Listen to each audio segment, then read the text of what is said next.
Hello, it's the 9th of October. My little broad beans are germinating, so it's time to find somewhere to plant them on the allotment. This is the baby sweet corns plants. They're dying off now.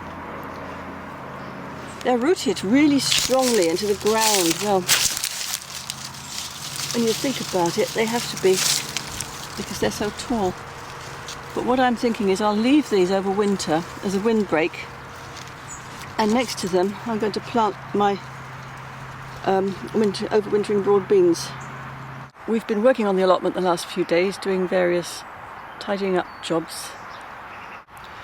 We're laying cardboard onto the bare earth, well, so-called bare earth. We actually should have done more weeding, and we're weighting it down with these odd pieces of wood. There are holes in the cardboard. I'm going to have to tuck newspaper underneath.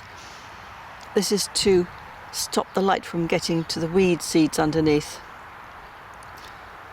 And then when we get it, we're going to put a layer of manure on top of that. The pea trellis is gone, so there's space for the new manure to be dumped. The chard is still looking very luscious, and Chris suggested I could pick some leaves and take them to the church and let other people eat them, since he's not so keen. These are lettuces gone to seed. I stopped picking them because they didn't taste very nice and they went floppy really quickly. I planted them from one of those trays of living salad that you get from the supermarket, and really it was perhaps not such a good idea.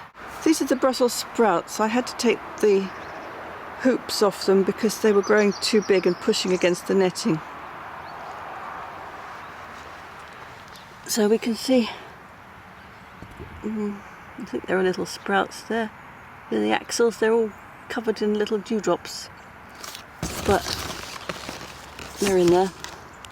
So I'll put some fish blood and bone on the ground. I'm hoping that will make them grow a bit quicker. So next to them, I've planted another row of little cabbages. I got the seedlings from the allotment shop.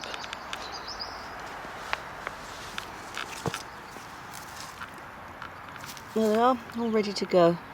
They've got slug pellets around them and they've got fish blood and bone around them. And bird protection. I might have to take the net off the leeks because they're growing really well. Even the ones that got chopped off have... can't see which one it was. I think this was one of them.